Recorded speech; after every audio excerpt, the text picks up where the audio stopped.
Alright, we are back, and I got all the wiring all connected to the decoder, and had a slight problem. I tested this before without putting in the lights, and the engine seemed to work fine. And after I put on the lights, got this, try to get this thing moving, it didn't want to move. So I looked over the wires. Everything appeared to be fine with the connections, and I just moved the wires around a little bit, and then I started it up again and tried to get this to move, and it decided to move. The engine moved perfectly. So I gotta check the wiring again to make sure that nothing is touching anything that it shouldn't, and then I can actually put everything back together, and we should be good. After I put the locomotive back together, before I screw anything down, I'm going to test it one more time to make sure everything works. The lights work fine. Lights are good, so they work the way they should. And, that's about it. So, once that is good, then I'll put the Katy Couplers on. I also had, I bought Harrelson Katy Couplers free of charge. I'm not going to charge them for that. Since the other when I took them all apart, the coupler draft boxes got damaged in the process. So I'm going to replace them with Katy's. So he should be good after that. So in the next segment, I'm going to, this will be all together, and hopefully things will be working properly.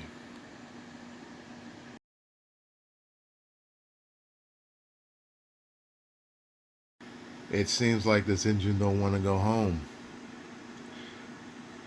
It's one problem after the next. After I addressed the motor issue, which I found out that there was a shrink wrap on the wiring that was actually binding with the drivetrain. I removed it, and it was working fine. Put the shell back on, everything was good, and all of a sudden, I'm getting crackling noise from the speakers to the point where it's like it's incredibly bad. And at this point, I'm at a loss. I don't know what the heck's going on. I don't know why this particular locomotive is giving me such an issue. When I fix one issue, then there's another, and there's one after another, and it's like ever since I decided to just rearrange the lights, just a simple, light install, this has become pretty much a nightmare. It's one of my, you know, I don't know.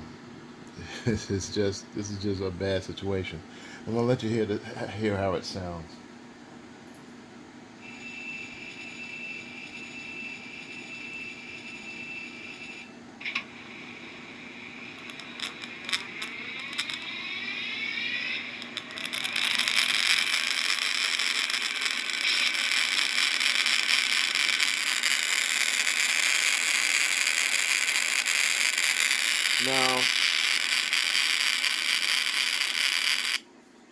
Now, I tried this speaker here just for shits and giggles, and I have to admit these speakers sound awesome, but it does sound good, but it still had a little crackle to it. So I maybe these speakers blew out for some reason. It's a possibility. Um, this engine is awfully loud in the first place. So, but I think these speakers actually blew out. Maybe. I hope that's the case. I hope it's not the decoder acting stupid. This is the second decoder. Now, mind you, this time around I didn't solder anything. I just put all the pins in, so I mean, pretty straightforward. uh, I don't know, I'm at a loss at the moment. So this is what I'm going to do. I'm going to actually have to change the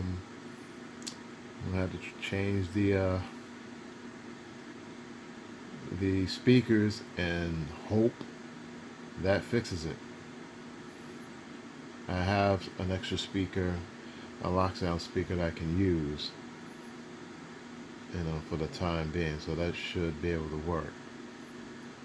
Let's see how that turns out. I'll be right back. Now I have installed another speaker, and I believe this one is an ESU speaker. This is 4 ohms, 1.5 watts, and so far it didn't give me much of a problem. I didn't hear much of the crackling, if at all. So I believe I may have blown these speakers out. Why I decided to do that now? Well, actually, I'd rather prefer to do it now than when the customer get it. So, but yeah, it actually, I believe it literally blew it out. I have no idea why, but I'm going to show you how it sounds. So here we go.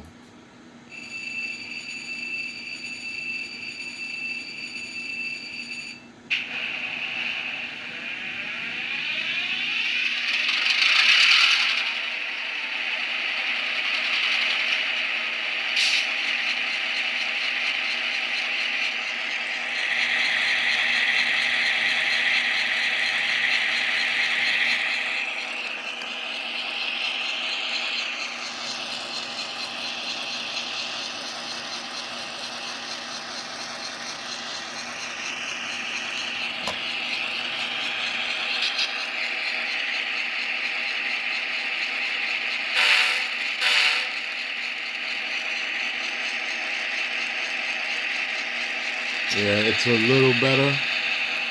It was far better than before.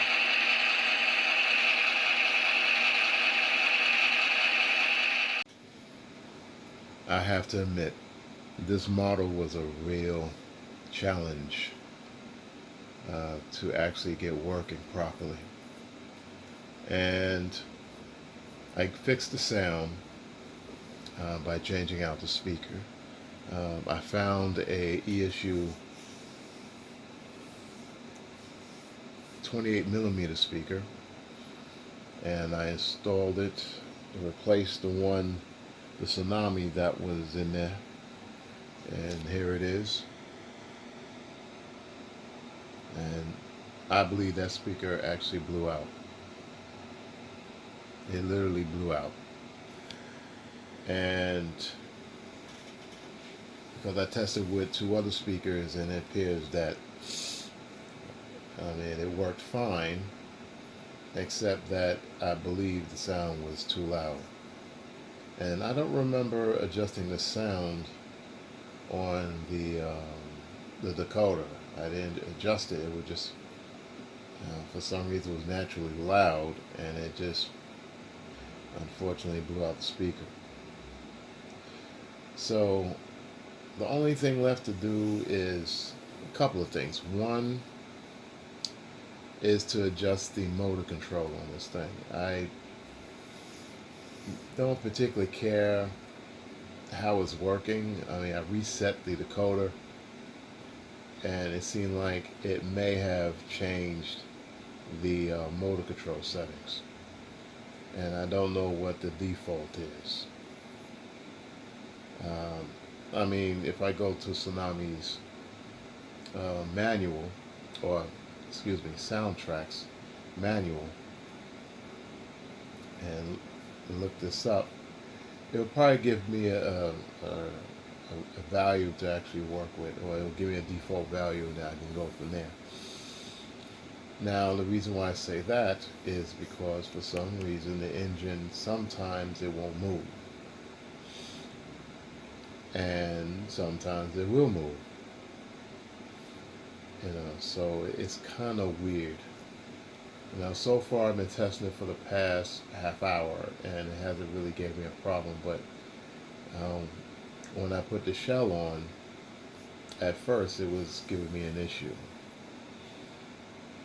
So basically I revved the engine up really high once I got it running for at least 5 minutes, and then let it spin down, and yeah, I did that both in forward and reverse.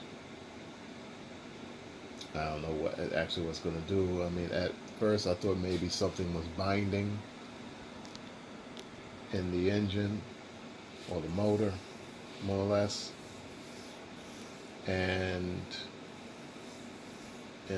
that's what I thought at first. It also could be one of those situations where the motor might be going bad.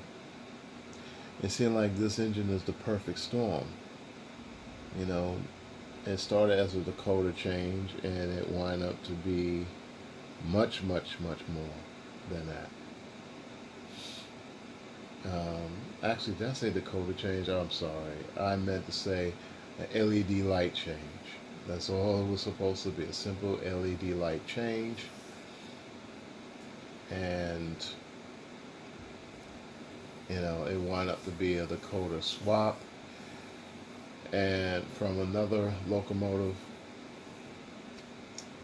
and then I have to change the speakers out. So it was it was a real, this particular model has really been a challenge, really pain in my ass, but I still had to do extensive testing before I hand this back to Harold.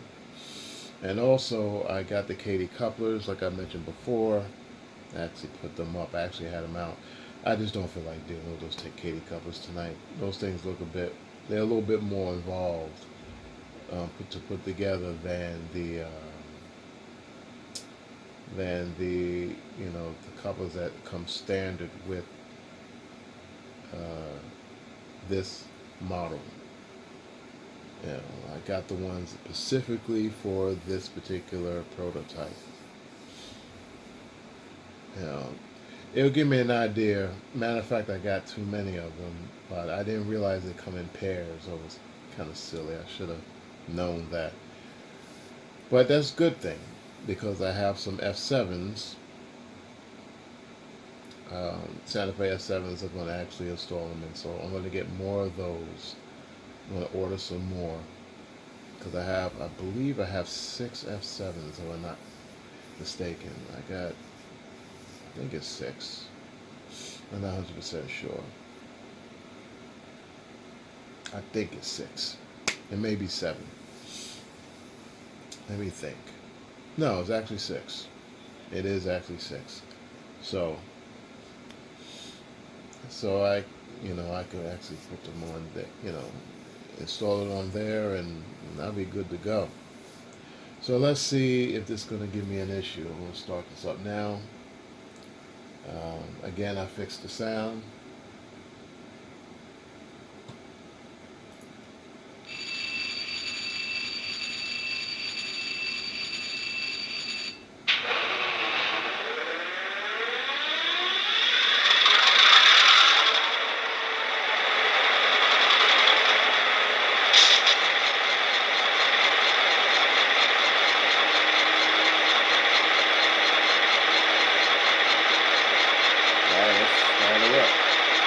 Still moving.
Yep, that's it, folks. For now, uh, watch out for the next segment. I'm going to install the Katys. Actually, I'm not going to show you how to install them. I'm just going to just put them together. I don't have a tripod to actually hold this phone, so I can actually show you how it's done. But I'll show you what the aftermath of that. Um, so stay tuned for the next segment.